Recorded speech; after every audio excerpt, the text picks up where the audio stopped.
경상북도와 대구대 등 산학협력단 콘소시엄이 인공지능 기반의 난임 케어 서비스를 개발했습니다. 디지털 플랫폼 정부 우수 사례에 선정되기도 했는데 저출생 시대 난임 문제 해법이 될지 주목됩니다. 경상북도가 베트남을 방문해 경북의 문화와 관광 상품을 알리는 등 교류 확대에 나섰습니다. 문화 수출이 상품 수출로 이어지도록 해 현지에서 경북형 한류 열풍을 일으킨다는 계획입니다. 대구시가 수성구 삼덕동과 대흥동 일원에 제2수성 알파시티를 조성합니다. 지식기반 산업 시설 용지를 선제적으로 확보하기 위한 것으로 조성 규모는 58만 제곱미터입니다. 동대구 분기점에서 동군이 분기점을 잇는 팔공산 관통 고속도로 사업이 타당성이 있는 것으로 나타났습니다.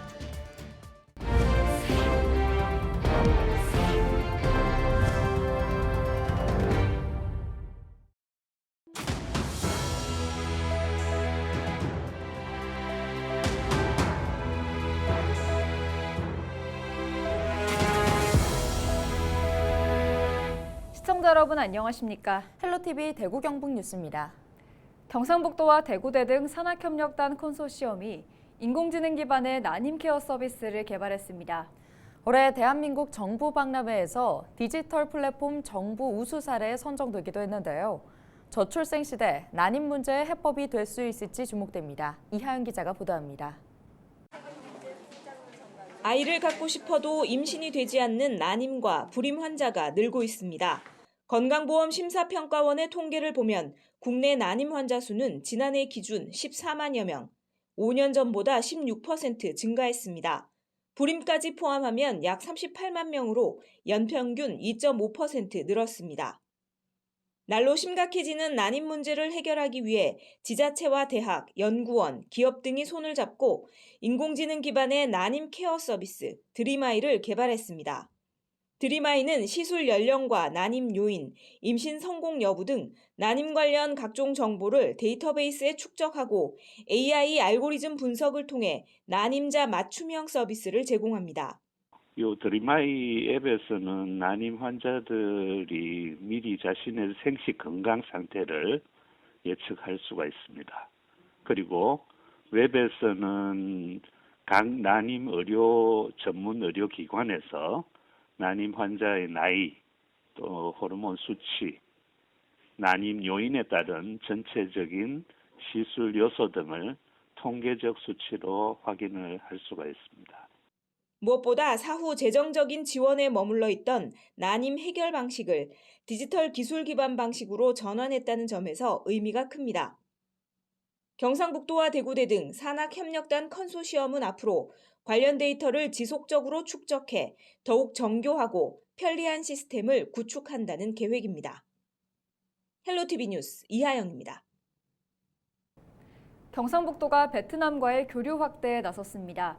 지난 26일 베트남을 찾은 이철우 경북도지사는 오는 30일까지 호찌민시와 박린성 등에서 경북의 문화와 상품을 알리기 위한 활동에 나서는데요. 이번 방문을 계기로 베트남에 경북형 한류 열풍을 일으키겠다는 각오입니다. 서희동 기자입니다. 베트남의 경제 수도인 호찌민시의 인민위원회 청사. 이철우 경북도지사는 지난 27일 이곳에서 응우옌 반넨 호찌민시 당 서기를 만나 경북도와 호찌민시 간의 상호 협력 방안을 논의했습니다. 지난 2017년 호찌민 경주 세계문화엑스포를 함께 개최하며 우호교류 협약을 체결한 두 지자체는 문화와 관광 분야는 물론 경북도의 유학생 유치 등을 통한 협력 사업을 지속해 나가기로 했습니다. 이번 방문 기간 경북도는 경북의 관광과 음식, 문화를 알리는 호찌민 경북 문화관광 페스티벌을 현지에서 개최해 경북형 한류 열풍을 일으키는 데 주력할 계획입니다. 한류를 더 성장시킬 수 있는 그런 자원도 만들어내고 그것을 베트남이나 각국에 수출을 해서 문화 상품과 함께 진짜 우리 상품을 만들어서 가야 됩니다.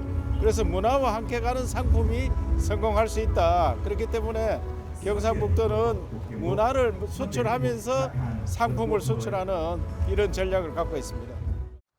이어서 경북도는 29일 베트남 리황조의 발생지인 박린성을 찾아 우호교류 협약을 맺습니다. 봉화군 봉성면에 남아있는 리황조의 후손 화산 이 씨의 발자취가 한국과 베트남을 잇는 우정의 상징으로 여겨지는 만큼 이를 매개로 한 문화교류를 확대한다는 계획입니다.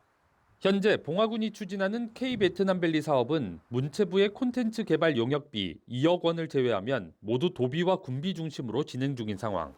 경북도는 박린성과의 이번 협약을 시작으로 이 사업을 국책사업으로 격상시켜 재원 마련 등 추진에 속도를 낸다는 방침입니다. 헬로티비 뉴스 서희동입니다. 대구시가 수성구 삼덕동과 대흥동 일원에 제2수성 알파시티를 조성합니다. 대구시는 현재 과기정통부 협력 사업으로 추진하고 있는 국가 디지털 혁신지구 조성 사업과 수성 알파시티 기회발전 특구 지정으로 기업 유치가 활성화되고 2030년 이전 용지 공급이 조기 완료될 것으로 전망했습니다. 이에 따라 지식기반 산업시설 용지를 선제적으로 확보하기 위해 수성 알파시티와 인접한 수성구 삼덕동과 대흥동 일원에 58만 4천 제곱미터 규모의 제2수성 알파시티를 개발한다는 계획입니다. 대구시는 대구경북 경제자유구역청, 대구도시개발공사와 함께 개발 TF팀을 구성해 2028년 기업 분양, 2030년 단지 완공을 목표로 관련 행정 절차를 신속히 진행할 예정입니다. 팔공산 관통고속도로 사업에 대한 경제성 분석 결과 비용대 편익비는 1.29로 사업 타당성이 있는 것으로 나타났다고 밝혔습니다. 팔공산 관통고속도로는 동대구 분기점에서 동군위 분기점까지 길이 25km의 4차로로 건설되며 총 사업비는 1조 8,500억 원이 투입됩니다. 대구시는 신공항 교통 예측 수요와 K2 후적지 개발 사업을 포함해 수요를 예측한 결과 하루 5만 대가 이 도로를 이용할 것으로 예상돼 사업 수요는 충분할 것으로 판단된다고 말했습니다. 날씨가 쌀쌀해지면서 캠핑의 묘미인 겨울 캠핑 떠나시는 분들 많으시죠. 이른바 불멍하시는 분들, 춥다고 실내로 화로를 들였다가는 큰 사고를 당할 수 있습니다. 색깔도 냄새도 없는 일산화탄소가 캠핑객들을 위협하고 있습니다. 보도에 전소연 기자입니다. 텐트 안에 불 붙인 수치 담긴 화로를 넣습니다. 화로를 실내에 들여놓자마자 일산화탄소 경보음이 울립니다. 텐트 문을 닫고 10분이 지나자 일산화탄소 농도는 1900ppm 이상으로 치솟았습니다. 측정 기기의 측정 범위를 벗어나서 이 측정 기기의 측정 범위가 1900ppm이거든요. 그러니까 1900ppm 이상. 환기가 되지 않는 곳에서 800ppm 농도의 환경에 2시간 정도 노출될 경우 실신할 수 있고 1600ppm 환경에서는 목숨을 잃을 수 있습니다. 장작을 태우는 화로를 넣었을 때는 7분 만에 일산화탄소 농도가 1500ppm까지 올라갔습니다. 연기가 나지 않는다고 안심하고 수치나 장작을 실내에 무심코 들였다가는 일산화탄소 중독 사고를 당할 수 있습니다.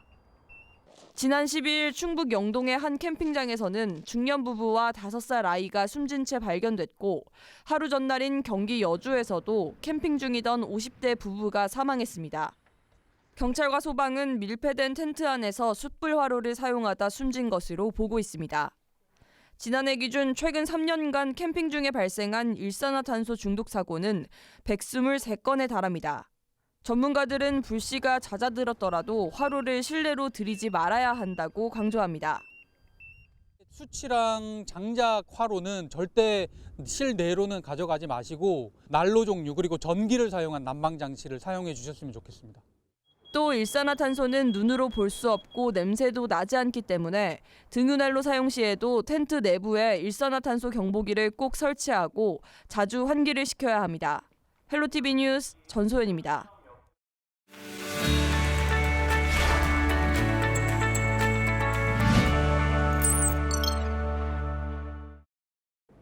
우리 지역 국회의원들의 활동 소식을 전해드리는 국회는 지금 시간입니다.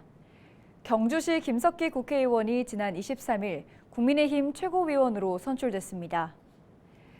김석기 의원은 경주 처음으로 재선 국회의원으로 당 최고위원이 돼 21년 만에 경주에서 최고위원이 선출됐다며 주요 국책 사업을 경주에 유치하고 지역의 현안을 해결하는 데 도움이 되도록 하겠다고 말했습니다. 김 의원이 단독 출마한 이번 보궐선거는 김재원 전 최고위원의 자진 사퇴로 인해 치러졌습니다. 지난 24일 한국폴리텍대학 영주 캠퍼스에서 영주 첨단배열인 국가산업단지 성공전략 정책토론회가 박형수 국회의원 주최로 열렸습니다. 이날 베어링 산단의 조성 방향에 대한 설명과 함께 가장 큰 과제인 기업 유치 전략과 행정의 지원 정책에 대한 논의가 이어졌는데요. 박 의원은 2027년 준공을 목표로 추진 중인 국가산단의 성공적인 조성을 위해 교통 접근성을 개선하고 산업 기반 시설을 선제적으로 확보할 수 있도록 당면한 과제들을 적극적으로 처리해 나가겠다고 밝혔습니다. 소프트웨어 인재 양성 교육기관인 42 경산 이노베이션 아카데미가 집중 교육 과정을 시작한 가운데 경산시 윤두현 국회의원은 교육 현장을 찾아 참여 학생들을 격려했습니다. 윤 의원은 이 자리에서 학생들에게 경산이 첨단 AI 인재를 양성하는 ICT 중심 도시가 되고 디지털 인재를 양성하는 요람이 되는 데 주도적인 역할을 해달라고 강조했습니다. 지금까지 우리 지역 국회의원들의 활동 소식을 전해드리는 국회는 지금이었습니다.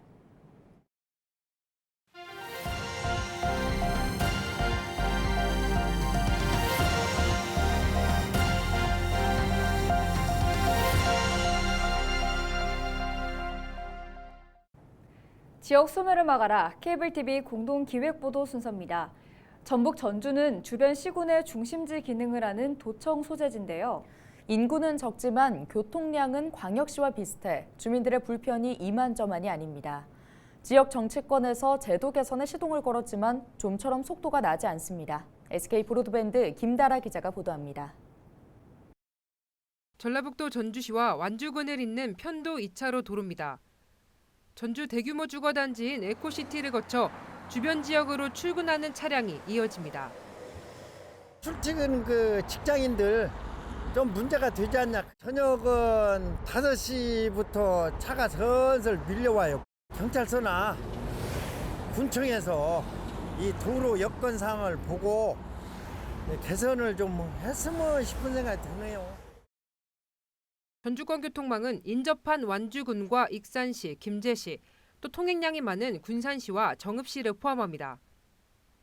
일일 교통량은 26만 대로 광역시인 광주권 30만 대와 비슷한 수준입니다.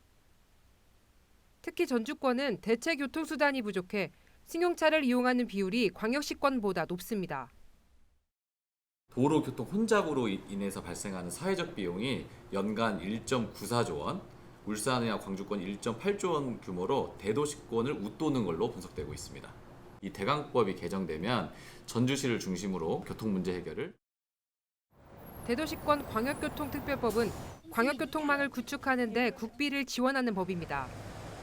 도로와 간선 급행버스에 국고보조 50%, 철도에는 70%가 지원됩니다. 전주는 교통량이 광역권과 비슷한데도 광역시가 아니라는 이유로 이런 지원을 받지 못합니다.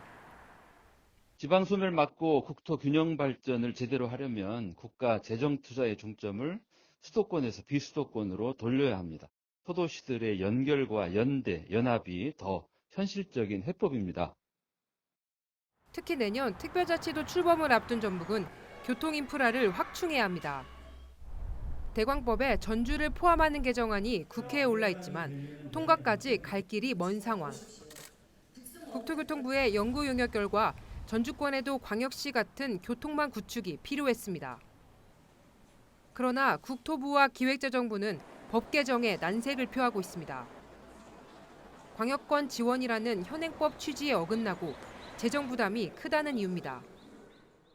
법을 바꾸어서 수도권과 또 지방 광역시 중심의 지원이 아니라 전국의 국토 균형 발전 차원에서 전라북도에도 이런 대도시권과 같은 교통 생활권을 만들 수 있도록 당연히 지원되어야 된다.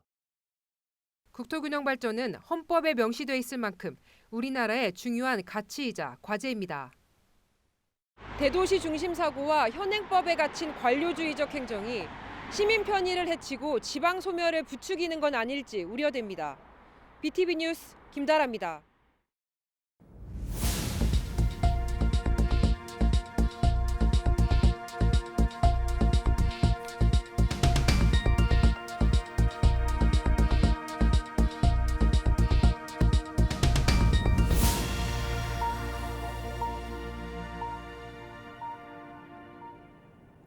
이어서 날씨 전해드립니다.